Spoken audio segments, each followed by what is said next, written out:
Olá, meus irmãos e irmãs de Ideal Espírita, vocês amigos e amigas que nos acompanham aqui na página Estação da Luz Espírita, muitíssimo obrigado mesmo pela sua companhia.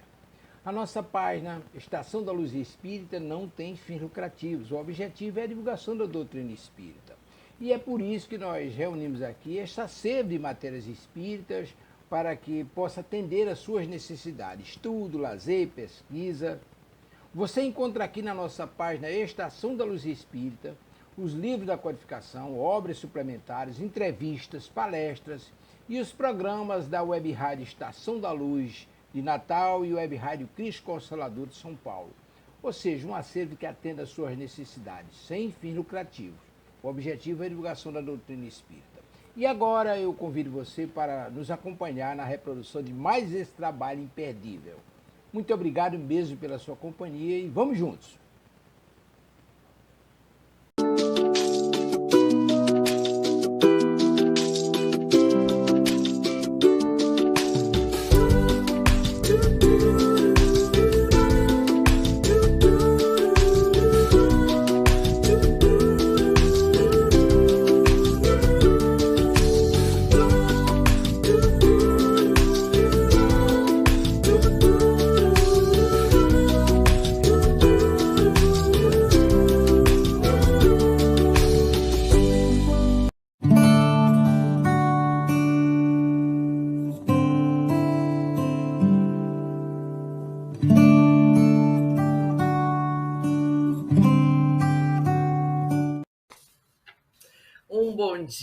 Bom dia a todos. Estamos aqui de volta todas as quartas-feiras pela manhã, bem cedinho. A gente já começa com Dona Ivone no nosso coração para termos assim a certeza que a vida futura vale a pena e sejamos fortes, decididos, corajosos diante das nossas dificuldades, porque seremos felizes.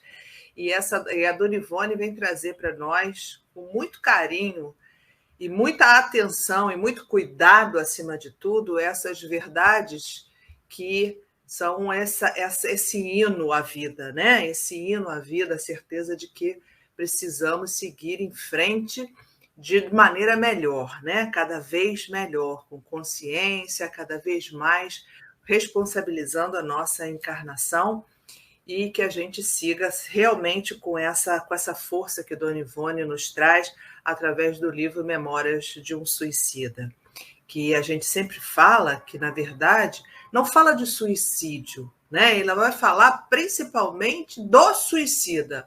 E aí é importante a gente conhecer essa história, que é a história de que muitas vezes nós vivemos em outras oportunidades reencarnatórias e a gente não quer repetir, né? Porque já temos as realidades e a verdade implantadas na nossa consciência.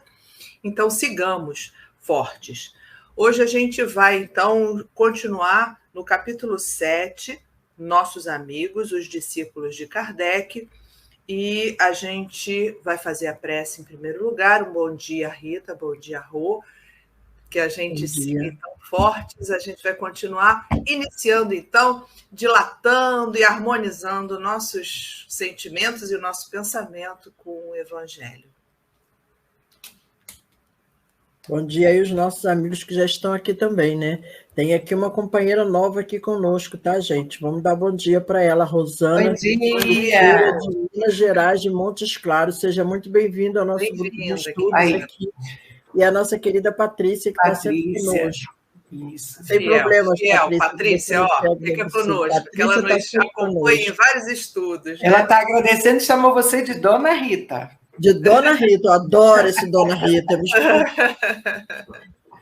Então, vamos lá, gente. Bom dia a todos. Uma semana de paz, ainda estamos no meio da semana, né? Vamos, então, fazer a leitura do capítulo 1, Não Vim Destruir a Lei, do nosso Evangelho, Instruções dos Espíritos à Nova Era. O item 9. Deus é único e Moisés é o Espírito que Deus enviou em missão para fazer com que ele fosse conhecido não somente dos hebreus, mas também dos povos pagãos. O povo hebreu foi o instrumento que Deus utilizou para se revelar por intermédio de Moisés e pelos profetas. E as vicissitudes por que esse povo passou foram destinadas a impressionar e fazer cair o véu que ocultava a divindade aos homens. Os mandamentos de Deus, dados por Moisés, contêm o germe da mais ampla moral cristã. Os comentários da Bíblia restringiram-lhe o sentido porque, posta em ação, com toda a sua pureza, não seria então compreendida. Mas os 10 mandamentos de Deus nem por isso deixaram de ser como um frontispício brilhante, como o farol que devia iluminar a humanidade no caminho que ela teria que percorrer. A moral ensinada por Moisés era apropriada ao estado de adiantamento que se encontravam os povos a quem ela estava destinada a regenerar. O Cristo foi o iniciador da moral mais pura, mais sublime, da moral evangélico-cristã, que deve renovar o mundo, aproximar os homens e torná-los irmãos. São chegados os tempos em que as ideias morais devem se desenvolver para que se realizem os progressos que estão nos desígnios de Deus.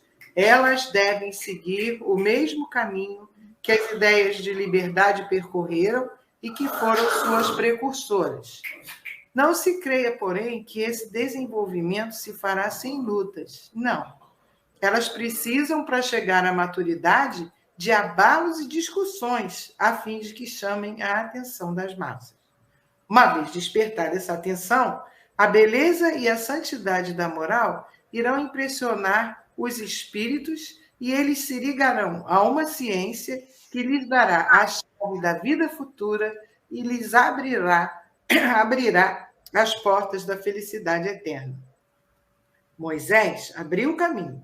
Jesus continuou a obra. O Espiritismo irá concluí-la. Um espírito israelista, Mulhouse, 1861. Então, a gente vê que coisa linda, né, gente? Que coisa linda esse evangelho para nós, né? Eu estava vendo a parte vai falar da vida futura, eu pensei, a gente já entendeu, a gente já sabe, graças ao Espiritismo, que realmente está completando a obra, né? Pelo menos nessa nossa fase de evolução, né? Isso. Todos. Então não tem nada solto, não, está tudo sob o controle, né?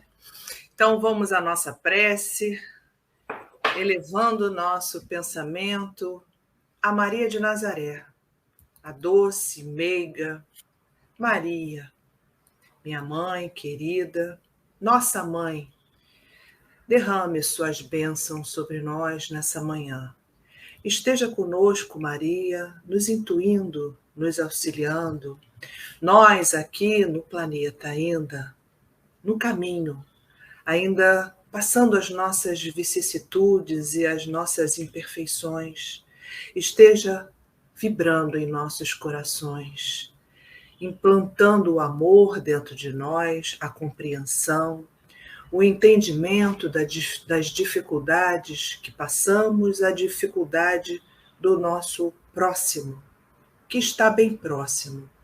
Possamos, a seu exemplo, seguirmos firmes, com coragem diante da nossa vida. Derrame seus bálsamos também nesses amigos que saíram da vida através do suicídio, que eles possam estar em assembleia nesse estudo para aprender mais uma vez os ensinamentos diante da importância e da grandeza da oportunidade reencarnatória. Que a gente possa estar aqui unidos em pensamento, em sentimentos, desejando sempre nos aperfeiçoar, subir e cada vez com essa elevação buscar o caminho da luz. Que Jesus, Deus acima de tudo, nos permita que essa manhã seja uma manhã de grandes aprendizagens e que a gente possa empreender nossa jornada com força e com todos esses ensinamentos que o Espiritismo veio nos revelar. Assim seja. Graças a Deus. Bom, sigamos o nosso estudo, que vamos fazer aquela passagem um pouquinho de trás, que a gente está estudando para saber que a gente está no capítulo 7, onde esses amigos, essa equipe da colônia Maria de Nazaré já foi no planeta, já veio ao planeta, chegou lá nos amigos, no hospital, no Centro Espírita em Lavras, e fizeram esse contato tão importante com os espíritos, com os médios em desdobramento, e que esses médios foram médios escolhidos.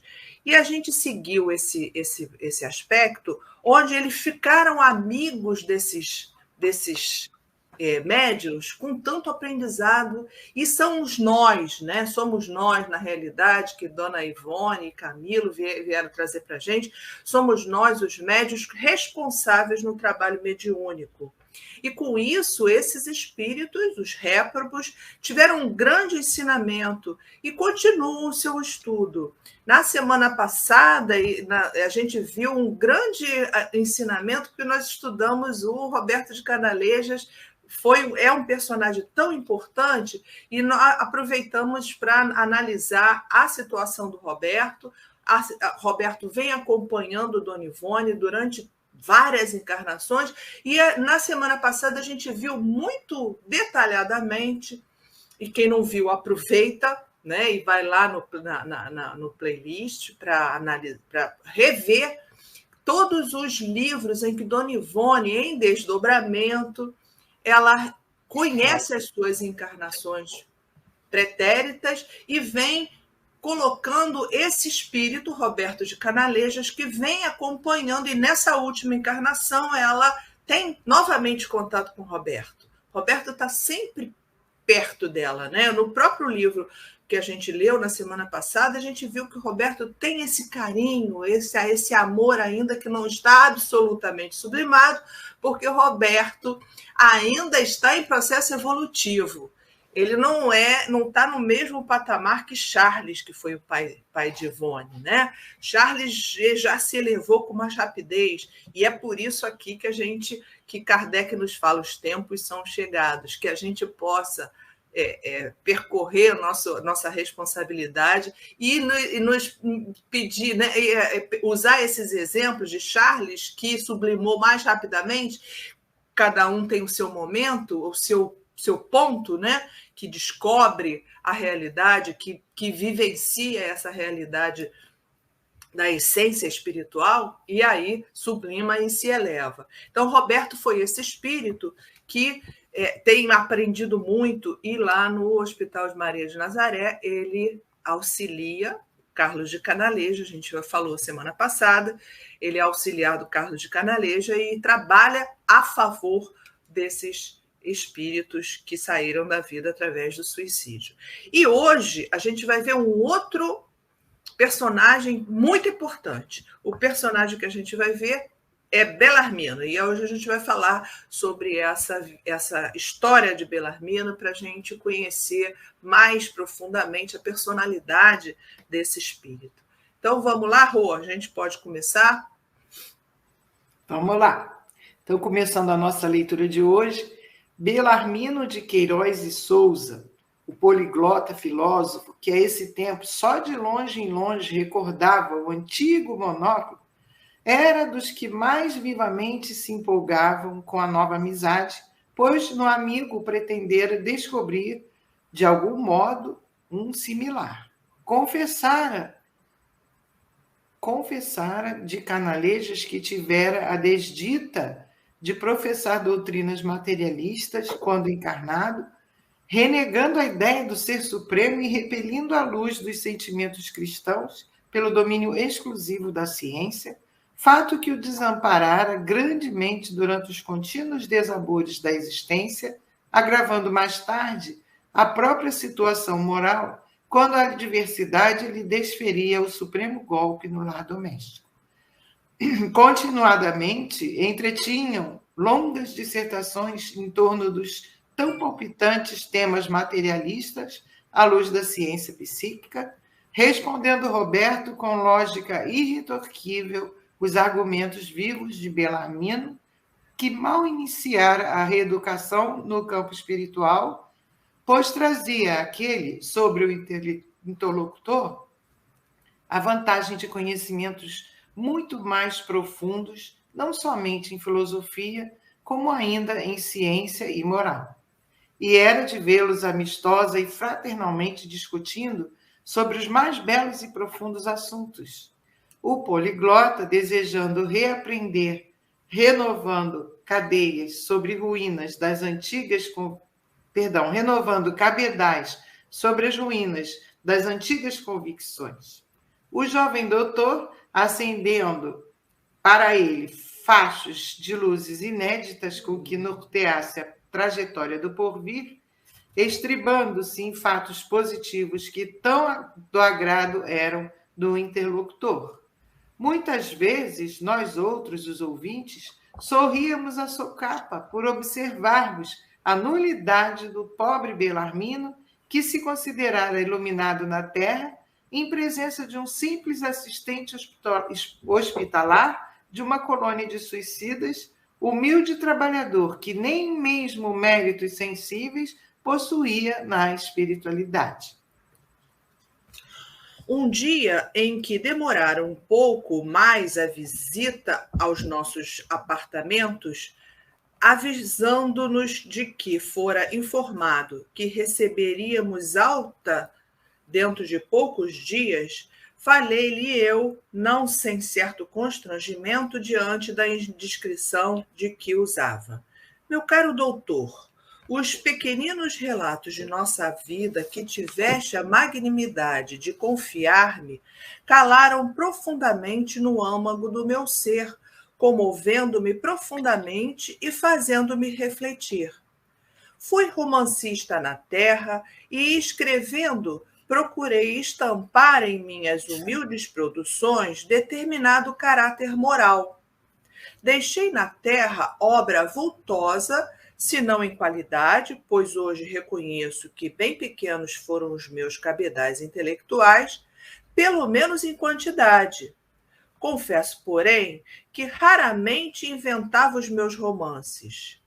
Eles foram antes filhos do conúbio da observação com os retoques sentimentais de que várias vezes usei para enfeitar a dureza da realidade e, assim, mais rapidamente cativar leitores e editores dos quais dependia a minha bolsa quase sempre vazia, o que não deve ser qualidade muito recomendável para um escritor terreno. Quem sabe, senhor doutor, vossa lanheza forneceria ainda alguns informes acerca do próprio drama pessoal que tanto me impressionou, para que algum dia possa eu voltar a visitar a Terra e, através de um aparelho mediúnico, narrar aos homens algo interessante, intercalado com as luminosas doutrinas que começo a aprender. Quem sabe poderia eu transmitir aos antigos leitores das minhas obras terrenas as radiosas novidades que aqui defrontei, romanceando-as com aspectos reais da vida íntima, tão humana, tão instrutiva, de espíritos que aqui eu conhecia e que foram homens e também sofreram, e também amaram, e também lutaram e morreram, como toda a humanidade. E isto porque tenho ouvido asseverar os nossos mestres locais ser muito meritório para um espírito desejoso de progredir o romper as barreiras do túmulo, a fim de relatar aos homens as impressões colhidas na espiritualidade, a moral que todos os recém-vindos da terra aqui surpreende. Quedou-se ele pensativo, enquanto rude melancolia lhe ensombrava o semblante que eu me habituara a ver sereno, o que me trouxe arrependimento do que havia proferido. Passados alguns instantes, porém, respondeu como ressuscitando do passado por mim, timidamente lembrado. Sim, é meritório para o espírito esse labor, justamente por se tratar de um dos mais difíceis gêneros que é dado a algum de nós realizar. com maior facilidade, penetraremos um antro de obsessores nas camadas bárbaras da esfera terrestre, a fim de retê-los, caçando-lhes a liberdade, ou um covil de magias com seu arsenal de intrugices, onde atrocidades se praticam com desencarnados e encarnados, a fim de anularmos tentativas criminosas. Com mais presteza, convenceremos um endurecido no mal à volta e a uma reencarnação expiatória do que conseguiremos vencer o cerrado espinheiro que representa a mente de um médium, a fim de conseguirmos transmitir centelhas das claridades que aqui nos deslumbram. De início, deverei esclarecer que não existem muitos médios dispostos a tal melindroso gênero de tarefa. E quando se nos depara um ou outro dotado com as necessárias aptidões, além de os reconhecermos deseducados na moral cristã, elemento indispensável ao fim idealizado pelos grandes instrutores que estimulam o gênero de experiência, entrincheiram-se eles de tal forma no comodismo, indispostos para as disciplinas que a seu próprio benefício deles exigimos, assim como na dúvida e na vaidade de se presumirem iluminados, predestinados, indispensáveis ao movimento de propaganda no indivisível, que anulam completamente o nosso entusiasmo, com as suas mentes nos atingissem, como suas mentes nos atingissem com duchas geladas. Daí, preferimos as almas simples, os humildes, os pequeninos, os quais, por sua vez, por não disporem senão de bem pequenos cabedais intelectuais, exigem de nossa parte perseverança, dedicação e trabalhos exaustivos para algo revelarmos aos homens através de suas faculdades. E, olha, Roberto dá uma lição em Camilo, né? Porque nesse relato a gente viu o início que Belarmino está conversando com Roberto. E aí a gente dá a personalidade de Belarmino, né? Já falou sobre Belarmino. Depois Camilo retorna para a conversa com Roberto, que o Roberto tem sido muito parceiro, né, nesse momento aqui da nossa leitura. E ele relatou da sua própria vida. E a partir daí entra Camilo com a sua irreverente e constante vaidade. Fui um grande escritor. Eu sou capaz de arrebatar, porque realmente em vida ele foi um grande escritor português e realmente continuava com a sua personalidade bem debochada, de uma época. Isso aí é a característica típica da literatura do Camilo. Então, Camilo, vaidoso, já parecendo que já conhece toda a realidade no mundo espiritual, fala, olha, eu vou procurar um médium, que eu tive contato, né, com aqueles médiums tão dedicados, eu vou procurar um médium para, então, relatar e aí ele poder escrever essas realidades que ele já acha que nesse ponto ele domina, mas ele ainda tem uma trajetória bem severa durante muitos anos aí para ele ter essa possibilidade de trazer essas verdades espirituais. Ele vem trazer, né, no futuro, mas isso aí ele ainda está no começo da jornada dele. E é interessante como a Dona Ivone, ela é muito, por vários espíritos, ela é assediada para trazer as mensagens do mundo espiritual, porque ela era um médium, como ele está propondo aqui, disciplinada, humilde e com vontade de servir. Tem uma das histórias, que é um beletrista que a gente conhece, ela vai conversando com ele e ele quer passar porque ele é um modelo de Camilo, ele é um escritor e ele vai passar grandes mensagens no mundo espiritual, mas ela é alertada. Só usar a mediunidade com um fim útil, né? Como exemplo de Kardec nos fala no Livro dos Médiuns. E ela é fiel e é obediente. Então, os amigos espirituais dela, principalmente o Dr. Bezerra e Charles, asseveram isso com ela, né? A ela. Você não deve usar essa mediunidade que teve um objetivo específico. Sim, é uma mediunidade positiva, mas para bem. Não é para passar leviandade e futilidade. E ela é bem severa no projeto dela, e por isso que a gente tem essa literatura tão densa com Dona Ivone. Não é isso, meninas? Desculpa, falei muito. Não, mas é importante isso, porque eu acho que se a gente considerar as etapas, né, de cada um, nós somos encarnados hoje diferente de Camilo na época que a gente já tem conhecimento estamos tendo acesso a essa doutrina maravilhosa que nos ensina. E quando fala no Evangelho que os maiores escolhos nossos são o orgulho e a vaidade, né, e o egoísmo, eu fico pensando que realmente é a nossa maior luta, e principalmente a vaidade, né? Que a gente não consegue entender que as nossas tarefas, nós estamos na tarefa, nós não somos a tarefa, nós não somos os cargos, as coordenações, não somos. São oportunidades de nós aprendermos. Aí eu fico pensando, ele chegou lá se sentindo um grande escritor. A gente vai chegar se sentindo assim com Jesus. Trabalha, está comigo. E aí a gente vai entender, provavelmente, porque nós ainda temos, sim, vaidade, né?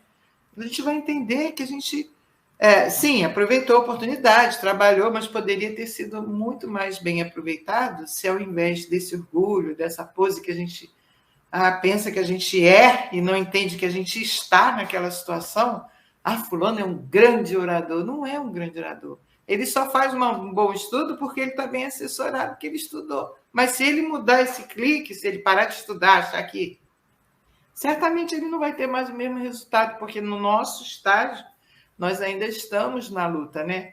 Aí eu fico pensando, quando eu chegar lá, eu não vou falar que eu fui uma grande escritora, porque não fui, mas eu vou chegar com a maior placa lá, fiz isso aí o doutor Armando vai pegar a prancheta deles e vai falar, mas aqui está vazio, aqui foi só isso que você fez? Tu podia ter feito mais. Vai falar mais. que não tem nada. Eu vou falar, mas não escreveu porque alguma coisa faltou, talvez o sentimento. Então, isso é uma coisa que me preocupa muito. A quantidade de relatos de espíritas que conhecem o que eles não conheciam e chegam lá com muita dificuldade porque não aproveitaram amorosamente, né, a sua oportunidade. Então, a gente precisa pensar enquanto está aqui, né? Do que a gente conhece enquanto a gente está aqui. O que isso aí vale para mim? Para mim, isso é uma lição. Estava lendo e ouvindo você e estava pensando, meu Deus, lá vamos nós. E olha só, interessante, quando a Sueli começou a falar, que ela trouxe o resumo da semana passada, eu estava observando na fala da Sueli, e a Sueli lembrou que o centro espírita escolhido foi de Lavras, na cidade da Dona Ivone. Quer dizer, então a gente percebe que era um centro espírita pequeno, grupo de médiuns simples, não foi um centro espírita Leon Denis, um centro espírita grande, que tem vários médiuns, né? Não, foi numa cidade pequena, com pessoas simples, médiuns simples, estudiosos, escolhidos a dedo. Né? Então, aí a gente já começa a perceber a grandeza do trabalho. E quando você chegar do outro lado com a pranchetinha e ver assim, mas aqui está vazio, aí me lembrou quando o seu altivo veio dar a primeira mensagem, que ele disse que quando chegou lá, lembra disso, que ele falou, poderia ter feito muito mais. E olha que ele fez muito, Ele trouxe isso para a gente quando ele se observa no plano espiritual, ele se depara com o doutor Erma e diz, poderia ter feito mais. Por quê? E olha que esse espírito abnegou da sua vida material, porque ele vivia praticamente para a gente, para o centro, para a doutrina, para cumprir a missão dele, e mesmo assim ainda achou que foi pouco. Então, é essa preocupação que a Rosângela trouxe aí, que o estudo vem trazendo para a gente hoje, né? Como nós devemos tirar essa nossa base toda, que é esse orgulho e essa vaidade que ainda temos. Porque Belarmino, como escritor, poliglota, filósofo, eu sou o cara. Né? Então, até você descer desse pedestal e ver que sozinho a gente não faz nada, você lembrou da questão da palestra. Lembra, Divaldo, aquela palestra que ele não estudou? Ele ficou uns 10 minutos e não saía nada, e a Joana disse, em respeito a todo esse povo que está aí, eu vou te ajudar, da próxima eu vou te deixar sozinho. Então, é para a gente pensar assim, eu faço a melhor palestra do mundo, sim. Deixa eu Tira o guia. Tira o guia para ver o que tu vai fazer. Tira o guia, porque a gente estuda, prepara, faz o maior rascunho, né, Sueli? Sueli leva um monte de papel, a gente faz lá um monte de papel, eu levo um tablet cheio, e aí na hora, tudo que você escreveu, você começa assim, daqui a pouquinho some aquilo tudo e vem. Aí depois, no final, o que foi que eu falei? Você não sabe nem o que você falou. Por quê? Porque o que você falou, o que você estudou era para você. O que você tinha que falar era para os outros. Aí quem vai te guiar o que você tem que falar é o guia, não somos nós. Então, é para a gente perceber aqui que ainda precisamos vencer muito essas grandes dificuldades nossa, que é a chaga, né? O orgulho e a vaidade. E aí, assim, você lembrando do Altivo, me lembra uma coisa que era um exemplo dele. O Altivo era uma pessoa super simples, ele tratava todo mundo como igual, não tinha nenhuma... Ele estava ali no trabalho, mas ele não se sentia diferente. Quando alguém falava para ele alguma coisa... Como assim? Você não tem família, não sabe o que é isso? Ele falava, não tem família. Eu tenho, não nasci de chocadeira, tem família sim, tem problema com todo mundo, porque as pessoas achavam que como ele não havia casado e morava sozinho, ele não tinha dificuldade, ele tinha todas as dificuldades que nós tínhamos.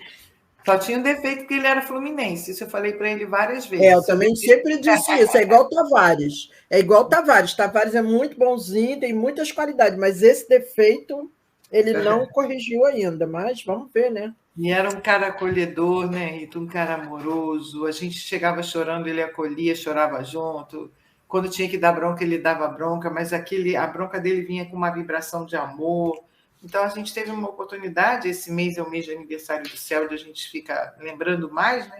A gente teve uma grande oportunidade de ter um exemplo encarnado, né? De um espírita que era um espírito espírita, com certeza, que nos ajudou muito a entender esse mecanismo de oportunidade de trabalho. Eu acho que isso aí é...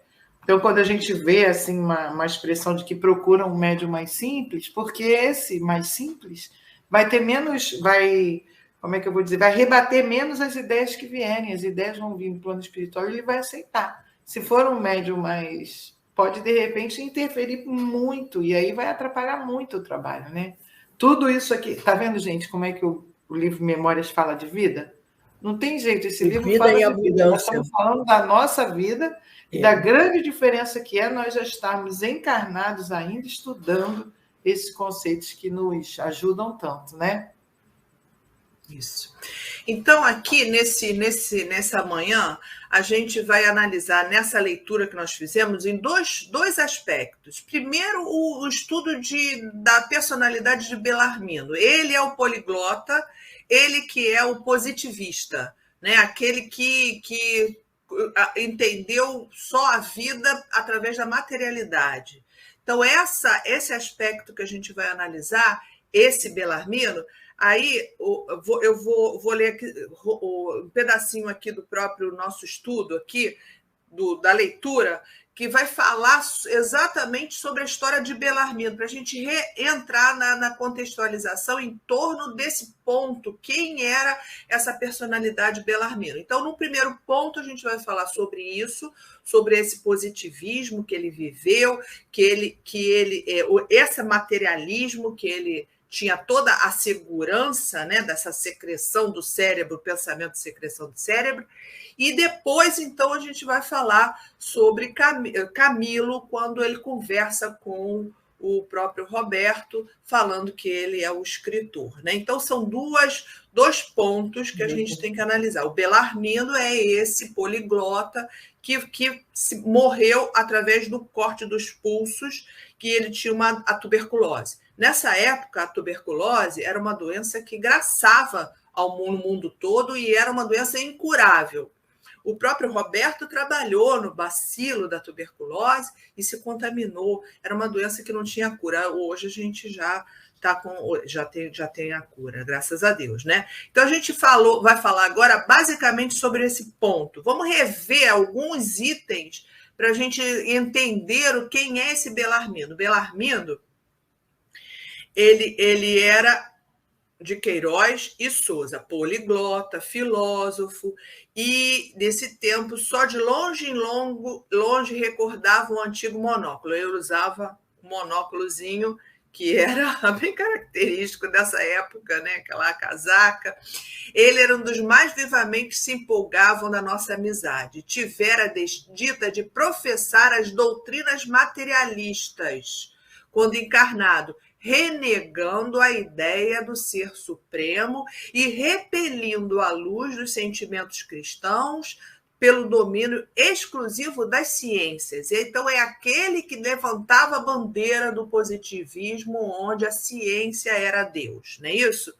E aí a gente vem assim, Belarmino convencera-se de que o amor era apenas uma secreção do cérebro, por isso renunciou a constituir família para não contribuir em lançar à vida outros desgraçados a mais. Foi um estudioso de filosofia, estudava para esquecer a miserável situação da humanidade. E a sua mãe, nós já estudamos isso em outro capítulo do livro, sua mãe também era materialista, ele era muito ligado à mãe. Ela ali bastava como companhia a ele ficava realmente muito ligado à mãe. Os dois materialistas, positivistas, levantando a bandeira do materialismo e de que o amor não existe, é a secreção do cérebro, o pensamento é a secreção do cérebro, né? Foi sempre fisicamente débil, que era bem franzino a saúde dele, triste, sonhador, infeliz, insatisfeito, apavorado do existir, ficou tuberculoso por hereditariedade. Então, esse detalhe assim, né, como está no livro, como lá no anterior, esse item por hereditariedade, que a tuberculose não é hereditária, causada por um bacilo, e a essa época que Camilo manda esse livro para Dona Ivone, a tuberculose se acreditava ser hereditária. Por isso que se coloca aqui, ficou tuberculoso por hereditariedade. Realmente a gente sabe que a tuberculose não é hereditária, é causada por um bacilo que se contamina pelas secreções, né? E a gente continua assim para a gente reanalisar essa personalidade. Para se esperar a dolorosa marcha da tuberculose apodrecer em lentos suplícios, aquele corpo se afastou até sua mãe por medo do contágio.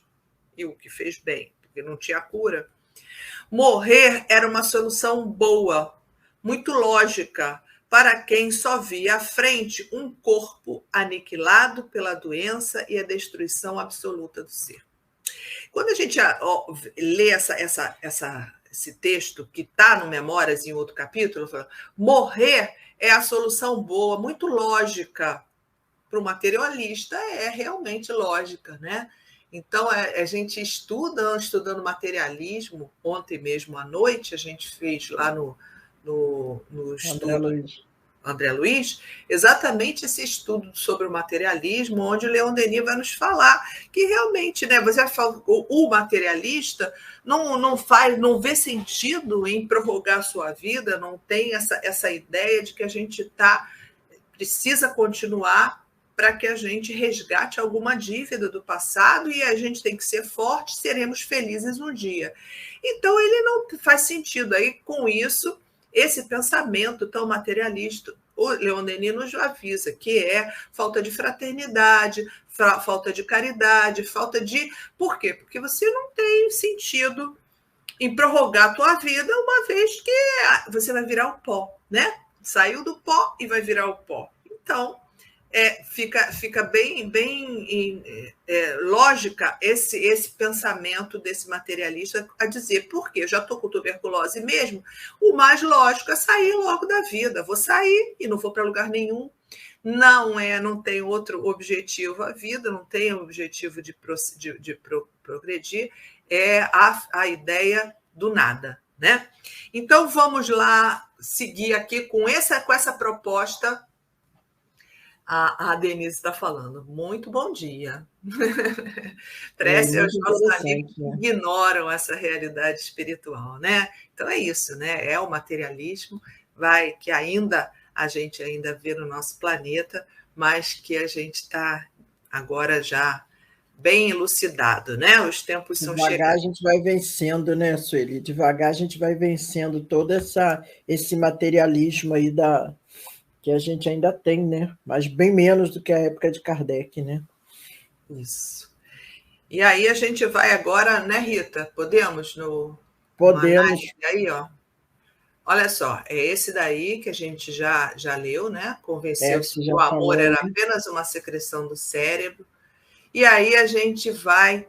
Como funciona... O que você tem aí para nós? Como funciona a lei divina. As 3 etapas. Rô, lembra aí para a gente do céu e inferno, o que seria essas 3 etapas do Código Penal? Lá no céu e inferno, no capítulo 8, né?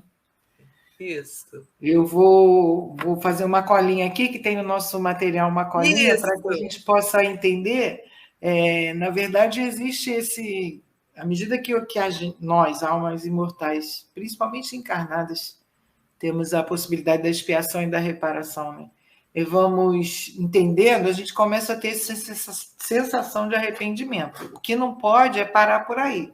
Então, no céu e inferno, Kardec define para nós essas 3 etapas, tá? Então, o arrependimento, que não é sinônimo de culpa, é o primeiro passo em direção à melhoria do espírito, mas o arrependimento apenas não basta.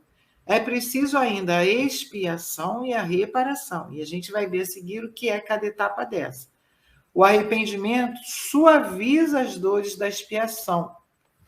Assim, ele dá esperança e prepara os caminhos da reabilitação. Por quê? Se a gente só se arrepender, vai ficar parado. A gente precisa modificar aquele cenário. E quando a gente encarna, nós estamos num planeta de provas e expiações. Porque aqui é que nós vamos fazer os testes a confirmação do nosso aprendizado, passando pelas provas, e a possibilidade de nós irmos alterando a culpa que o arrependimento nos traz através da expiação, que é um aprendizado ainda com dores, né? A expiação consiste nos sofrimentos físicos e morais, define Kardec também no céu e inferno, que são as consequências da falta cometida. Então, a expiação vai trazer os sofrimentos físicos e morais como consequência, como efeito da causa que foi a falta cometida. Seja após a morte, na vida, se deixar a vida atual, seja na vida atual, seja após a morte, na vida espiritual, seja em nova existência corporal, até que os traços da falta tenham desaparecido. Até que todas as marcas que aquela falta causou em nós tenham sido recuperadas, né? Tenham desaparecido. E aí a gente entra numa outra etapa. A gente entendeu que errou, se arrependeu, passa vamos dizer assim, pela limpeza daquele sofrimento, daquele erro, e aí depois a gente vai começar a modificar. E essa reparação, ela pode ajudar, inclusive, nessa limpeza, quando a gente escolhe reparar através do bem, por exemplo. A reparação vai nos ajudar em modificar a nossa ação, devolvendo ali de Deus aquilo que a gente tinha, vamos dizer assim, danificado. Então, a reparação consiste em fazer o bem àquele que se fez o mal. Aquele que não repara seus erros nessa vida, por impossibilidade ou má vontade, se reencontrará em uma existência interior, em contato com as mesmas pessoas que tiveram queixas dele e nas condições escolhidas por ele mesmo, de forma que possa aprovar a sua dedicação e fazer-lhes tanto bem quanto mal lhes tenha feito. A gente tem muitos complementos a essa colocação aqui sobre a reparação, porque a gente entendeu com as orientações que os espíritos foram trazendo ao longo desses anos todos, depois que a doutrina foi codificada e trazida para nós, que a gente também pode reparar, nem sempre com aquele espírito que a gente causou o dano, porque se aquele espírito for evoluindo, e nós não, ele vai ficar bastante distante desse nosso acesso. Mas nós podemos reparar com situações semelhantes com outros irmãos, ainda com um pouco de dor, ou podemos tentar reparar pelo amor. E como ele diz aqui, a gente não precisa esperar. Na outra encarnação eu cuido. Não, a gente pode fazer isso nessa encarnação. E aí entra o conhece-te a ti mesmo. À medida que eu me conheço, vejo que eu me arrependi de uma coisa, quero corrigir aquilo, eu posso agora já começar um movimento no sentido de reparar a falta que eu cometi. Eu não preciso esperar. Isso é maravilhoso, gente. A gente olhando a vida futura, a gente sabe que a gente continua vivo, é vida sempre. Encarnado, desencarnado, encarnado, desencarnado, é a mesma vida, somos nós. Então a gente não precisa esperar. Antigamente era muito comum, quando a doutrina ainda não estava tão divulgada, tão consolidada quanto vem ficando, a gente escutar a pessoa falar assim, vou deixar isso para outra vida. Agora a gente quase não ouve mais isso, porque as pessoas já estão entendendo que a gente pode começar agora, e quando sair do corpo para o plano espiritual de volta, já levar uma bagagem mais leve, né? Menos danosa. Uma maneira que Meimei, Emmanuel, Antônio de Aquino colocam regularmente, que é uma maneira de nós repararmos, é pelo bem. E no início dessa fala aqui do livro, do Céu e Inferno, que a gente tem agora, deixa eu localizar aqui, que mexeu aqui no meu... Ai, meu Deus. Eu não sou muito tecnológica, e aí... Mas no iniciozinho ele fala sobre a reparação, dizendo que a reparação consiste em fazer o bem àquele a quem se fez todo o mal. Eu diria que a reparação consiste em fazer o bem. Então, por exemplo, você foi uma pessoa ligada a algumas práticas muito negativas que faziam mal ao outro. Você não vai ter que, para cada um daqueles, fazer o bem. Você vai ter que fazer o bem de uma forma mais ampla. E, em algumas situações, vai haver, sim, essa ligação, porque o outro também não vai te desculpar. Então, você vai ter que realmente... Mas quando o outro consegue caminhar e não fica com aquela ligação com você pelo que você fez, você vai ter que reparar aquela falta, mas com os outros. Então, o trabalho no bem, diz Meimei, ele modifica a palavra certa eu não me lembro, mas ela quer dizer que ele modifica, o trabalho no bem modifica a estrutura, desculpa, gente, da nossa reparação, da nossa prova, da nossa dificuldade. Porque quando você trabalha no bem, você modifica o seu sentimento. Então, ela também diz que mudado o sentimento, mudada a forma como você está vendo as coisas, você também modifica um pouco a sua prova, sua reparação, sua prova, porque você está caminhando. Então, fazer o bem é uma coisa de coração, não de qualquer jeito, com amor ao próximo. É, sim, uma situação que nos ajuda a irmos já nos ajustando com a lei de Deus, trocando a nossa força em errar, porque quando a gente erra com força, pela força em amar. Então, vale muito a pena estudar sobre isso, para a gente entender de que maneira menos dolorosa a gente fala, é pelo amor ou pela dor? Como é que a gente quer passar nossas expiações, as nossas reparações, né? Porque a gente muitas vezes não escuta assim, o espiritismo, você sempre vai se achar culpado, e aí ele sempre, você nessa culpa que você tem que resgatar, e aí a gente já tem uma visão diferenciada do que é de culpa, que a gente tem que ter, a Joana de Ângeles nos fala isso, a gente tem que ter, né, o auto-perdão. Vamos ter responsabilidade diante das nossas imperfeições, e por isso a gente tem que ter resignação e obediência, porque a gente errou, precisa trazer a reparação, mas a reparação depende muito, e tem uma misericórdia divina aí, né, Rô? Se a gente fosse reparar na mesma medida, minha gente, a gente estava bem prejudicado nessa medida. Por exemplo, se a gente matasse, a gente teria que ser morto. E aí quem matou a gente teria que ser morto. E quem matou a gente teria que ser... Olha só, não é assim. Isso não ia acabar nunca, né? Já saiu desse caminho, né? Essa tua colocação sobre Joana aí está seguindo uma notinha no nosso material de cola. Isso, vamos, Rita, na próxima aí, para ver o que Joana fala.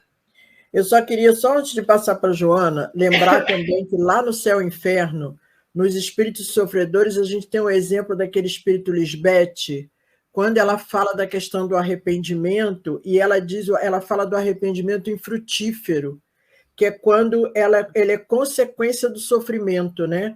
Então, se esse arrependimento ele passa a ser produtivo, quando a gente tem a base, né, de ter ofendido a Deus, quando a gente compreende. Então, o arrependimento é o primeiro passo da compreensão, porque quando você compreende que você infringiu a lei de Deus, você vai começar a ter a mudança de conduta aí vem o arrependimento. E esse espírito Lisbeth, lá nos espíritos sofredores, ela traz isso claramente para a gente no processo de evocação dela. Eu queria só dar essa sugestão de leitura que realmente vem complementar aí o nosso estudo dessa manhã. Olha, eu tenho uma participação Rita, a Patrícia, nossa parceira lá, ela coloca assim, eu costumo dizer que a doutrina espírita não é para quem quer, é para quem aguenta. É porque, na realidade, né, Patrícia, eu vejo assim, as religiões dogmáticas, de um modo geral, vão dizer assim, você vai no padre, confessa os seus pecados e você está livre, né? Tá pronto, acabou, já confessei, agora Jesus já sofreu por mim. Ele já foi lá na cruz. E agora aqui a gente já tem a certeza de que não é bem assim, né? A gente com a gente mesmo, né? Como ela diz aí. Exatamente, eu não diria que é para quem aguenta, porque a gente tem que aguentar mesmo firme, mas é que para quem é corajoso, porque corajoso, sim, até que Lacordaire nos fala lá no capítulo 5 do Evangelho. Tem que ser corajoso no sentido de que, se a gente vai ter vicissitudes no caminho, há que se ter coragem para seguir com força, isso sim, né? Porque a gente saiu de um momento religioso onde eu vou pagar a minha indulgência, pronto, acabou, eu não peco mais, não pequei, eu posso ser perdoado. Então, agora sim, para a gente precisa ser corajoso para seguir, né? Então, eu concordo com você, mas mudando um pouquinho a palavra, talvez, né? Porque a gente aguenta, e tem que aguentar, sim, mas temos que ser corajosos. Eu acho uma coisa também que a doutrina nos ajuda muito, muito. Exato, é isso aí, buscou a doutrina que nos ajuda, exatamente. E a gente tem certeza que não está só, a gente tem nosso benfeitor, aquele que antes da gente encarnar, durante o período da encarnação, depois que a gente desencarnar, está com a gente ali para ajudar. Tem uma proximidade muito maior de Deus, como um pai realmente, Jesus.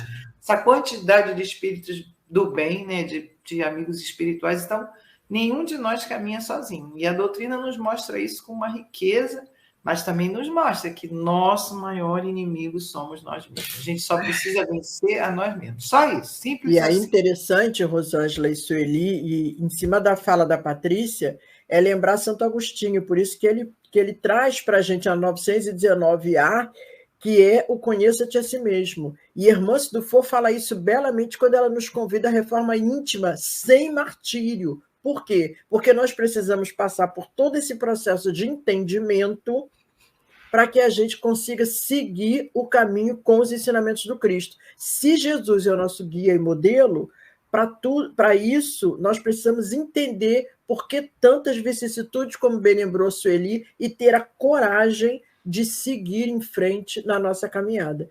Por isso é sempre 919A. Se a gente parar para avaliar, tudo vai nos levar a Santo Agostinho nessa questão, porque a gente precisa se autoconhecer para a gente ver quais são os nossos limites, onde e o que ainda precisamos melhorar para poder seguir a caminhada. No início desse texto, o Santo Agostinho faz referência a Sócrates, né, que colocou no portal da sua escola de filosofia, 500 anos antes de Jesus, o conhece-te a ti mesmo. Parte da frase que tem lá é esse conhece-te a ti mesmo, porque isso é a chave. Mas sem ser camaleão, né? Sem ficar se modificando, sem se sabotar, é conhecer mesmo. Quando alguém disser assim, mas você é muito grosseira. Que grosseira, mas eu tenho que pensar naquilo. Não, eu sou grosseira. Caramba, eu sou mesmo. Porque se eu ficar sempre passando a mão, eu não vou conseguir, não vou precisar de força, não. Como a Sueli falou, eu só vou precisar de força quando eu me conhecer e falar, caramba, eu fiz isso. Só eu vou ganhar. Quando eu perceber e também quando eu perceber que eu sou isso que você está dizendo, mas que eu posso melhorar se eu quiser, se eu fizer bom uso do meu livre-arbítrio, que é isso que a doutrina vem ensinar. Você já reconhece a sua dificuldade, mas você tem a vontade, que é a maior potência da alma, que o nosso querido Leon Denis nos lembra disso o tempo todo. Você tem a vontade de querer mudar. E aí você busca o conhecimento e busca o trabalho, porque só o conhecimento sem o trabalho também não vai te levar a lugar nenhum, que é o fundamental, né? Que é o estude e trabalhe, que os espíritos nos recomendam o tempo todo. É isso mesmo. Não adianta agora a gente falar assim. Gente mesmo. É isso mesmo aí, Patrícia. Cara a cara com a gente mesmo. Isso. E não adianta a gente falar assim, vou pular desse barco. Não adianta mais, não. Agora não tem jeito. Agora não. Isso aí é covardia. Isso é covardia, não é? Isso é covardia. Não por covardia. Às vezes a gente não está preparado, acha que não está, mas se está no barco é porque dá. Vai com calma, vai devagarinho. Não, pular do barco no caminho do suicídio é covardia maior. Né? Não estava falando do suicídio, não. Falando de deixar de ir ao centro, deixar de ser espírita. Sim, mas assim, a gente também não está julgando assim de ser covardia ou não, cada um tem seu limite, depois vai ter as consequências. Isso aí é de cada um, realmente. Entender que olhar para si mesmo não é fácil, não, gente, mas é necessário. Devagarinho. Não, pensei que você estivesse falando do pular do barco para o suicídio, como suicídio. Aí é um ato de. Pois é, mas aí o limite de cada um. É bem difícil da gente. Vamos seguir, Rita? Coloca aí a nossa querida Joana nos falando. Lê aí para a gente, Rita. O que ela fala? O que a gente pode fazer com o que a gente acha que a gente fez de errado? Aí Joana nos recomenda lá, né, no livro Momento de Consciência, ela fala: sai da forma do arrependimento e age de maneira correta, edificante. É sair já entendi, tá bom, já compreendi a situação, já me arrependi. Mas o que eu vou fazer com isso? É essa chamada que ela está trazendo aqui. A culpa deve ser superada mediante ações positivas, reabilitadoras, que resultarão dos pensamentos íntimos e enobrecedores. Isso. É a busca do bem, como a gente veio trazendo, né, gente? Isso. Então, para a gente continuar aqui, mas será que o Espiritismo vai salvar a gente? A gente vai ter no Espiritismo toda a solução?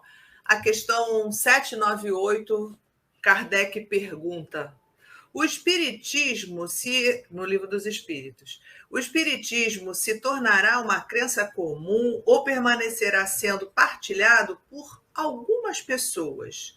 E os Espíritos nos falam: certamente ele se tornará uma crença comum e marcará uma nova era na história da humanidade, porque está na natureza. Olha, o Espiritismo é da nossa natureza, é natural, ele é da nossa vivência com Deus, né? Nossa construção, né, da natureza. Somos espíritos e iremos reencarnar diversas vezes para resgatar as nossas imperfeições, mas seremos perfeitos. E chegou o tempo em que deverá ocupar o seu lugar entre os conhecimentos humanos. Essa parte, chegou o tempo. O Espiritismo, a gente já sabe que ele chegou no tempo certo. Lemos aqui no Evangelho que primeiro veio Moisés preparar o terreno para que aquele povo que ainda é endurecido, ele veio trazer um Deus punitivo, necessário para aquele momento. O Evangelho segue dizendo, depois de Moisés, chega Jesus trazendo esse amor, o símbolo da caridade, do amor ao próximo e, acima de tudo, ao amor a Deus. E o Espiritismo veio como consolador, novamente reconstruindo esse caminho para a gente, então, entender que a gente tem que valorizar a vida. Então, chegou o tempo, chegou na hora precisa, na hora certa, onde já temos a condição intelectual e moral de apreender esses ensinamentos. Então, ele aqui na questão, ele vai seguir, o Espírito vai seguir assim. Todavia, terá que sustentar grandes lutas, o Espiritismo, muito mais do que contra o interesse, muito mais contra o interesse do que contra a convicção. A gente sabe, né? O interesse pessoal é a maior das nossas imperfeições. Então, a gente vai ter interesse pessoal para escapulir, porque é mais confortável a gente ser perdoado por um sacerdote do que a gente reconstruir a nossa verdade espiritual. Então, realmente há interesse pessoal e aí a gente foge bastante do espiritismo quando a gente vê as pessoas, espiritismo, vocês estudam muito, tá maluco? Eu não quero aquele monte de estudo todo dia, 6h30 da manhã, tá aqui. Então, realmente, tem uma luta pessoal, tem interesses pessoais que a gente vai ter que enfrentar, como o Espírito está nos dizendo assim. No entanto, sua marcha será mais rápida do que o do cristianismo, porque é o próprio cristianismo sobre o qual ele se apoia e que abre os caminhos, como a gente já veio aqui falando. Moisés, Jesus trazendo o cristianismo e o espiritismo se apoia no cristianismo, por isso que os espíritos vão falar que essa ideia será mais rápido. E ele segue, o cristianismo tinha que destruir, o espiritismo tem que edificar. É a resposta perfeita para o nosso amansar o nosso coração. E depois, Leon Denis ainda completa. O espiritismo é o futuro das religiões. Né? Então, não é a religião do futuro, todos não serão espíritas no futuro, a gente já conhece essa máxima, né, de Leon Denis, dizendo que é o futuro das religiões, no sentido que as religiões vão continuar, cada uma professando a sua própria religião, adequada à sua crença, mas com a base dos pilares que o Espiritismo nos traz, né? A crença em Deus, a vida futura, a mediunidade, a reencarnação, todas essas bases do Espiritismo será, sim, a ideia do futuro de todas as religiões, né? E tem a 799. Vamos na 799 aí, Rita? O que fala aqui? Vamos lá. Aí Kardec pergunta para os espíritos de que maneira o espiritismo pode contribuir para o progresso. E aí os espíritos respondem, destruindo o materialismo, que é uma das chagas da sociedade. Ele faz com que os homens compreendam onde se encontra o seu verdadeiro interesse, não estando mais a vida futura velada pela dúvida, o homem compreende melhor que poderá assegurar o seu futuro através do presente, destruindo os preconceitos de seitas, de castas e de cores, e ele ensina aos homens a grande solidariedade que devem uni-los como irmãos. E aqui, né, essa 799, quando ele fala dessa questão da solidariedade, remete a Belarmino, né? Aquela vaidade toda dele, né?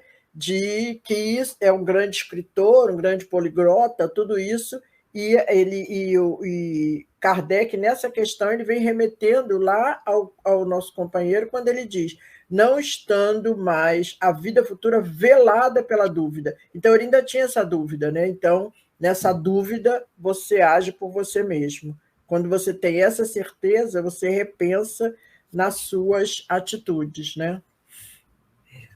Exato. E aí a gente pode remeter também a outras questões tão interessantes quando para a gente prosseguir a nossa jornada, tem duas questões aí, não, acho que ela não está colocando aí, não. Eu não coloquei. A questão do livre-arbítrio, né? Essa esse aí é o resumo disso. Na 843, o homem tem o livre-arbítrio, então a gente pode escolher, de fato, que caminho a gente quer, ou vai se suicidar cortando os pulsos, como Belarmino fez, ou vai ser persistente. São escolhas que a gente tem, com certeza. A gente sempre tem, o suicídio tem uma soma de fatores, não é uma coisa que a gente possa definir, isso, é aquilo, mas são vários fatores.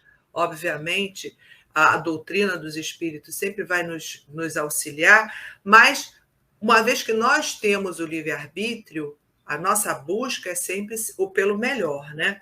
Na 843, o Kardec pergunta: o homem tem o livre-arbítrio dos seus atos? E a resposta dos espíritos: visto que tem liberdade de pensar, tem a de agir. Sem o livre-arbítrio, o homem seria uma máquina. Esse ponto, o livre-arbítrio, a gente já tem estabelecido na nossa consciência a partir da humanidade. Entramos na humanidade, a gente vai ter que escolher melhor.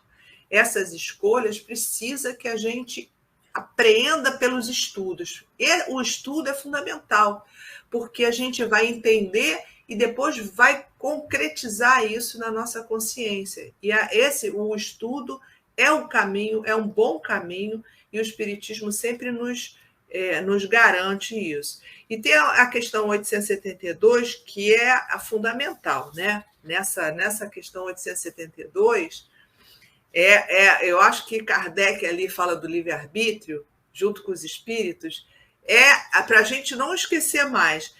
Passa aí na 872, Rô, está na página 6 do nosso...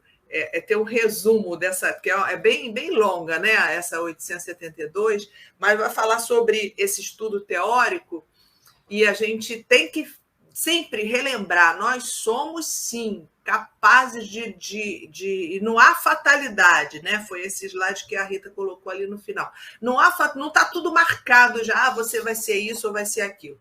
Nós temos como escolher, né? Esse aí.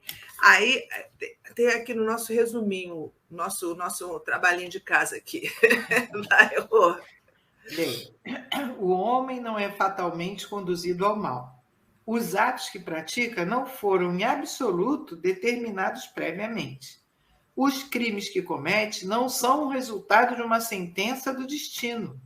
Ele pode, como prova e como expiação, escolher uma existência em que sofra arrastamentos ao crime, quer pelo meio onde se acha colocado, quer pelas circunstâncias que sobrevenham, mas é sempre livre para agir ou não agir. E esse é o ponto, né? Não tem como. A gente... quando eu vi, já fiz, mas a gente tem o livre-arbítrio para... Por isso precisa pensar. Eu ouvi vocês falando sobre a questão da gente pensar, né? Precisa pensar, por isso, porque aí a gente freia nosso ímpeto, né? Quando a gente escolhe uma determinada situação, é porque aquela situação é uma situação frágil, e a gente coloca ela na nossa linha de reencarnação, ela pode ser ou não feita dessa ou daquela maneira, porque meu livre-arbítrio vai influenciar aí na hora. Não tem estava escrito, não. Estava escrito é romance, estava escrito nas estrelas é romance. A vida é feita de escolhas. Então, a nossa escolha vai trazer o resultado. Essa é a lei. A cada ação corresponde a uma reação em igual intensidade, sentido contrário. A questão é que, com a misericórdia divina, quando ela volta, ela pode voltar até amenizada pelo amor de Deus, mas vai depender de nós. Qual vai ser a nossa... Chico tem uma fala que eu acho muito legal: disparada a ação, você está escravo da reação, né? Então, quando você está de frente para uma questão que te dá a opção correta, você vê a correta, mas também te dá a opção que vai alimentar teu egoísmo, teu ego. Não posso deixar passar. Pensou isso? Acende o farol vermelho. Como assim não posso deixar passar? Espera aí. Então, aí a gente usa o nosso livre-arbítrio para fazer escolha. Sem ele, o homem seria uma máquina. A gente não teria responsabilidade por nada, porque está tudo escrito, vai que vai, né? Então é isso, tá? E ele ainda continua falando aqui, tem mais um pedacinho sobre o livre-arbítrio. Quer que leia, sua ou não? Ah, ótimo, eu acho perfeito esse pedacinho aí. No estado de espírito, na escolha da existência e das provas, e no estado corporal, na faculdade de ceder ou de resistir aos arrastamentos a que voluntariamente nos submetemos. Assim, o livre-arbítrio existe. Se for como espírito, eu vou usá-lo na hora que eu vou escolher minhas provas. Se eu estiver encarnado, eu vou usar no livre, na minha possibilidade de resolver se eu vou querer resistir àquele arrastamento ou se eu vou me entregar àquilo. Que aí eu vou voluntariamente, porque eu estou escolhendo resistir ou escolhendo me entregar. Cabe à educação combater essas más tendências. Ela o fará eficazmente quando estiver baseada no estudo aprofundado da natureza moral do homem. Pelo conhecimento das leis que regem a natureza moral, chegar-se-á a modificá-la como se modifica a inteligência pela instrução e o temperamento pela higiene. Então, aqui é muito importante essa colocação, né? A educação. Aí a gente pensa assim, já estou com 67 anos, vou fazer 68, não tem mais jeito. Tem jeito sim, a gente tem que se educar sempre. Tem uma fase que a gente recebe a educação nos nossos primeiros anos e a partir de um determinado momento a gente começa a desabrochar enquanto espírito encarnado naquele corpo e a partir de um outro momento a gente passa a ser dono da nossa escolha, da nossa decisão. A educação, a gente estava falando no início sobre a importância do conhecimento da doutrina espírita com a reencarnação, com a escolha de provas, com a vida futura, com a conservação da individualidade, um contexto imenso de conhecimento que nos fortalece a nossa autoeducação. A partir de um momento, a educação é com a gente, é a autoeducação. Não tem que culpar ninguém. Meu pai fez isso, minha mãe fez aquilo, minha tia... A partir de um momento, é com a gente, não tem jeito não. Então, vamos nos corrigir. Voltamos à questão que colocou a Patrícia. Né? É exatamente isso que eu lembrei agora. Voltamos à questão da Patrícia, porque é esse livre-arbítrio que, se a gente não souber fazer bom uso dele, vai nos levar ao sofrimento. Por isso que ela fala, né? A fala da Patrícia foi bastante pensada aqui nesse momento, porque é exatamente isso, né? A gente tem que ter, como ela disse aqui, para quem aguenta, a gente tem que ter realmente força de vontade e querer mudar, porque esse livre-arbítrio vai nos levar a isso. E com essa educação que você está trazendo, que Kardec fala lá para a gente nessa questão, né? Aí eu vou aconselhar a todos uma recomendação aqui que a gente deixa, né? Uma sugestão.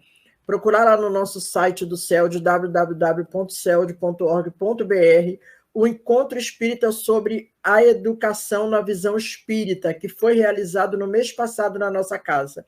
O grupo faz uma caminhada nesse estudo que é de excelência. Tem muito material ali para que a gente possa compreender exatamente tudo isso que essa questão está nos trazendo e que a gente está comentando para que a gente consiga compreender melhor toda essa questão da necessidade de nos educarmos enquanto espíritos. Podemos, Sueli? E aí eu posso... Fala, a gente entra no Evangelho na próxima. Sim, vamos entrar no Evangelho aqui. Falar. Inclusive, esse Evangelho que nós já lemos agora, eu acho que aí a gente pode fazer uma retrospectiva. Não, primeiro ele fala do capítulo 5, do item 5, que é... 5, né? O capítulo 1, item 5, que é o advento do Espiritismo, né? Que é quando Kardec vem falar para a gente, né, do que está intitulado O Espiritismo, que ele diz que o Espiritismo é a nova era que veio revelar aos homens, com provas irrecusáveis, a existência e a natureza do mundo espiritual e as relações com o mundo corporal. Então, ele está corroborando aqui, nos lembrando que tudo que Kardec veio nos trazer tá dentro da lei, faz parte da lei natural. Exato. Então, esse entendimento, a gente só precisa ter esse entendimento, que quando ele começa a ter, como o próprio Kardec começa a compreender que história é essa de mesas girantes, que começou com as mesas girando, mesa batendo, mesa respondendo. Então, Kardec, um grande estudioso, de magnetismo, que ele já estudava magnetismo à época, porque ele era um pesquisador, ele vai buscar entender tudo isso. E nessa busca do entendimento, chega a missão dele, que é codificar tudo isso. Então, ele compreende essa missão e vai ao trabalho. Quando ele traz isso, ele lembra o Espiritismo, que é como o capítulo 1 diz, não vim destruir a lei. Pelo contrário, Jesus veio nos facilitar esse entendimento. E Kardec nos facilita esse entendimento da lei divina, quando ele começa já nesse item 5 dizendo que o Espiritismo é lei natural, que é lei natural, da natureza espiritual e as relações. Então, ele já fala dessas relações que teremos com o mundo espiritual e o mundo carnal. Resumiu, é isso? Perfeito, né? E aí o caminho para a gente resgatar todo essas nossas imperfeições é sempre fazendo bem. E por isso aí a gente colocou, pela sequência, o capítulo 13, que é que a vossa mão esquerda não saiba o que da mão direita. Então, é nesse caminho do resgate para a gente entrar no processo todo de arrependimento, expiação e reparação, a gente usar a beneficência para a gente, sempre sabendo que ainda estamos no caminho, a gente ter, como diz Joana de Ângeles, pensamentos íntimos enobrecedores. Para isso, a beneficência funciona. Então, por isso que o Espiritismo vai juntar todos esse caminho, nosso caminho, para nosso caminho evolutivo, abrindo as portas para o caminho da luz. Esse é o caminho, né? Obviamente que cada um vai trilhar o seu caminho de acordo com o seu estágio evolutivo, mas é a proposta de Jesus, é a proposta dos espíritos junto com Kardec que a gente evolua, porque já temos muitas lições, e São Vicente de Paulo, no capítulo 13, também vai nos trazer esse caminho, que nós temos as cartas evangélicas já com Jesus, que a gente abre pouco, né? Estuda pouco as cartas evangélicas, e aí São Vicente de Paulo está nos convidando a que você abra mais as cartas evangélicas, mas sai só da leitura, né? Não é só leitura, é o entendimento e aplicação desse caminho aí que São Vicente de Paulo está nos convidando a estudar o Evangelho. No Evangelho, que é o capítulo 13, no item 12, é bem interessante, eu acho que vale a pena perceber o que São Vicente de Paulo nos convida. A gente já tem o caminho, né, traçado, precisamos implementá-lo. Ele coloca assim: o Cristo, São Vicente de Paulo, o Cristo não vos disse tudo o que se refere às virtudes de caridade e de amor? Por que deixar de lado os seus divinos ensinamentos? Por que fechar os ouvidos às suas divinas palavras? O coração a todos os seus bondosos conselhos? Eu queria que, se tivesse mais interesse, mais fé nas leituras evangélicas. Abandona-se esse livro, faz-se dele uma palavra quimérica, uma carta fechada. Deixa-se esse código admirável no esquecimento. Vossos males provêm do abandono voluntário em que deixaste esse resumo das leis divinas. Lede, pois, essas páginas ardentes sobre o devotamento de Jesus e meditai sobre elas. Então, aí esse que é bem interessante, porque isso está no nosso Evangelho segundo o Espiritismo, um convite, porque os tempos são chegados, a gente junta mais esse capítulo aí, que é o capítulo 13, no item 12, onde São Vicente vai falar, nós já temos o caminho. Precisamos, então, seguir essa rota, não deixar lá como palavras, somente como verbo, não é isso, não. Leia o Evangelho, como nós fazemos aqui, mas faça mesmo um entendimento com devotamento mesmo, que Jesus nos convida. Então, é esse o papel, né, do Espiritismo, é esse o papel que Jesus nos trouxe, e também o Moisés, né, que veio abrir o caminho.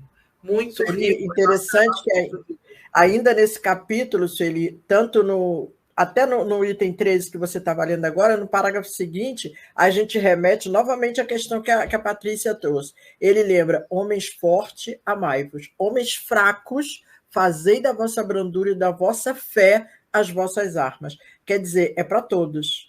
O convite é para todos nós. E lá no item 3 desse mesmo capítulo, né, desse capítulo 13, ele vem analisando a passagem de Mateus, e aí ele diz assim, olha, cadê? Eu tinha separado aqui. Ele fala da beneficência sem ostentação. Porque quando ele lembra aqui para a gente, ele lembra no item 3, a beneficência sem ostentação tem um duplo mérito. Além da caridade moral, além da caridade material, é a caridade moral, pois não atinge a suscetibilidade do beneficiado, fazendo com que ele aceite o auxílio sem que o seu amor próprio sofra por isso. Então, e salvaguardando sua dignidade de homem, porque ele aceitaria um favor, mas não receberia uma esmola. É fazer ao bem de uma forma sem ostentar, né? E aqui Kardec que nos lembra isso no item 13, que essa beneficência sem ostentação também, ela não ofende, ela atende materialmente, mas principalmente material e principalmente moral a quem a gente está acolhendo, né? É esse entendimento que a gente precisa ter. Esse capítulo ele é belíssimo, né? A gente só tem que ter olhos de ver para compreender. Pena que a Patrícia teve que sair, mas ela disse que depois ela ouve. Então, Patrícia, a tua questão que você trouxe no início levou a gente para o estudo, até quase o final do estudo, é uma questão que ainda bate muito forte nos nossos corações, né? Porque é uma questão para todos nós. A gente vive todo esse processo o tempo todo, né, Sueli?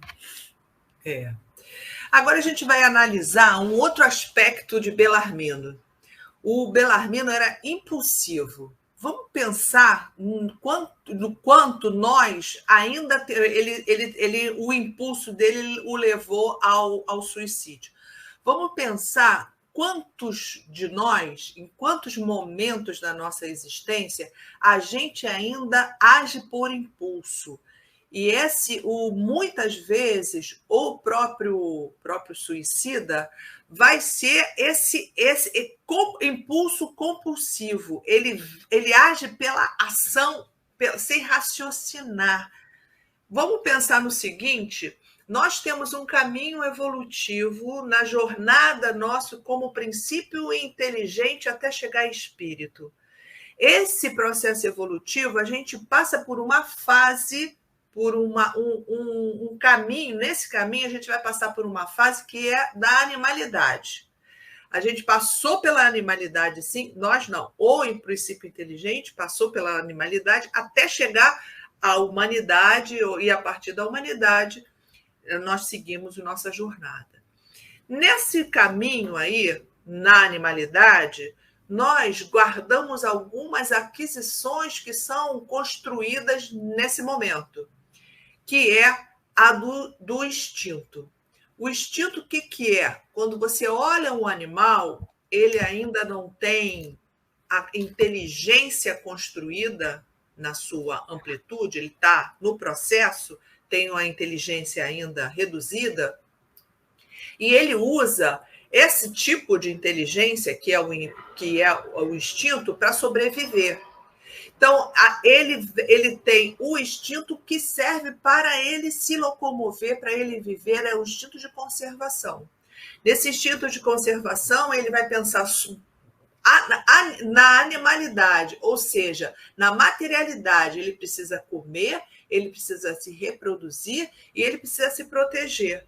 Então, nesse aspecto, esse instinto é muito importante, porque ele vai conservar o indivíduo. E é ótimo, é natural, é da própria natureza. Quando a gente passa para o estágio da humanidade, nós carregamos essa característica que veio lá do animal, instinto de conservação. Continuamos, isso está lá bem explicitado na Gênese, e a gente conserva, sim, muito desse instinto. Ocorre que nós já na humanidade já temos a livre-arbítrio, já temos a inteligência, e cada vez vamos desenvolvendo esses potenciais da humanidade. Quando você exagera no instinto, você continua valorizando mais o instinto de sobrevivência, e aí é que surge o egoísmo e o orgulho. Então, o indivíduo só é extremamente orgulhoso porque ele está lá na animalidade, está lá naquele caráter. Agora, na humanidade, você já tem livre-arbítrio. Por isso, nós estudamos agora o livre-arbítrio. Você já faz as escolhas. Você não precisa ficar extremamente parado nesse instinto de conservação. E é por isso que nesse instinto de conservação fala, é meu, o filho é meu, a comida é minha, primeiro o meu pedaço e depois o do outro. E a gente vai continuando com esse pensamento, vai crescendo de tal maneira que a gente sai da humanidade e volta para a animalidade. Então, é aí que acontecem os impulsos. É nesse ponto onde você usa o que a gente chama do cérebro reptiliano, que é essa etapa do seu cérebro mesmo, fisiológico, que vai te dar as reações. Então, você é reativo demais, é porque está usando muito a fase, a área do seu cérebro reptiliano. Está responsivo demais. Falou comigo, eu dou um tapa. Eu não levo desaforo para casa. Essa é uma característica do impulsivo que usa muito o cérebro reptiliano. E na evolução do homem, a gente vai passar a usar mais o pré-frontal. O pré-frontal é a área que você já tem as melhores escolhas. Aí você está ligado a Deus, à sublimidade, à transcendência. Mas a gente não pode ficar só lá na transcendência, não. Uma hora você tem que se preservar, mas tem que ter esse caminho. Uma hora você está lá na transcendência, orando, em prece, se ligando à sublimidade, mas também tem que se preservar, porque a gente não tem que ficar lá no templo o tempo inteiro. A gente passa pelos 3 estágios do seu cérebro.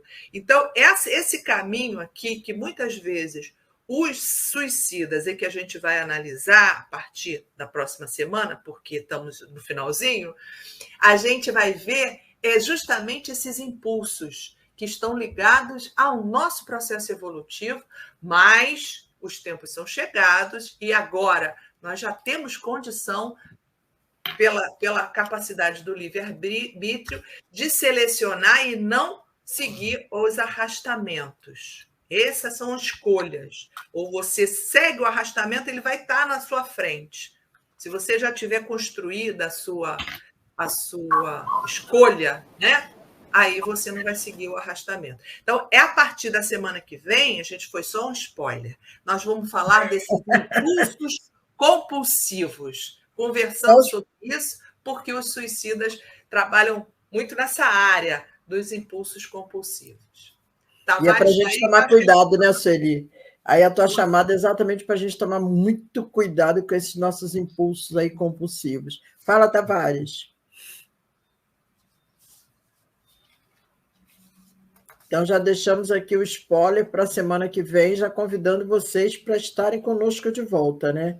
Agradecendo aí, Tavares. Quando você abre, eu estou já nos agradecimentos da nossa companheira Ana, lá de Macaé, a Patrícia, a Nilceia, todo o grupo que esteve aí conosco nessa manhã, a Denise, a Ana Patrícia, a Olga Feitosa, a Nilceia, o próprio Tavares, que estava lá no YouTube. Bom dia. Vibrando pelo trabalho, e a nossa querida Rosana, lá de Montes Claros, de Minas Gerais. E mais os companheiros que também participaram, que não falaram aqui no chat. Mas muito obrigada pela participação de todos. E agradecer também, né, ô Tavares, a Rádio Deus Conosco, que esteve aí nessa transmissão aí nessa manhã. Maravilha. Muito bom dia. Maravilha das maravilhas. E aí o importante é isso, é que o estudo seja dessa forma. Nunca termine. Sempre tem um amanhã, né? Igual a gente, né? Mas muito bem, eu quero aqui falar de uma casa que vai fazer agora 62 anos, ou está fazendo aí nesse mês de agosto, 62 anos, eu não sei se vocês conhecem, mas eu quero apresentar, é a tal do Centro Espírita Leão Diniz, aí do Rio de Janeiro, né? E aí vai estar aí o Adílio, que é o atual presidente, um dos fundadores, o Hélio, a Rosângela, a Heloísa e o Ricardo, esse sábado e o próximo, não é isso, dona Rosângela? Vão falar sobre o quê? Explica aí você que é a autora da obra. É, isso mesmo. A gente vai conversar um pouco sobre todos os que estão ali, Ricardo, Elo, são antigos. Hélio, Adília, do grupo que fundou a casa, nós somos antigos na casa. Então, cada um de nós vai falar um pouco sobre o seu momento de chegada, sobre como acompanhou a casa. O Hélio foi nosso presidente durante 10 anos, depois do desencarne do Altivo e da Cidinha, entrou o Hélio. Nós vamos conhecer essas figuras. Altivo, Cidinha, nós vamos colocar a foto deles também. Tá, Rita? Isso é contigo. Tá, Rita, aí, ó, tá vendo? Eu sou jovem, porque eu não sou, ela disse que é antigo. Então, eu e Sueli não estamos naquele grupo ali, porque nós somos jovens. Exato. Aquilo ali é um grupo bem velho. Para trazer a ideia lá do início, tá? Aí, vai ser bem interessante, tá, gente? E vai ser esse sábado e o próximo. Eram 2 sábados. O outro já vai ser uma questão diferente. No outro, a gente vai trazer também nesse sábado alguns vídeos de pessoas que não podem estar presentes, pessoas com muita idade, que também gravaram vídeos, e aí a gente também vai apresentar, tá bom?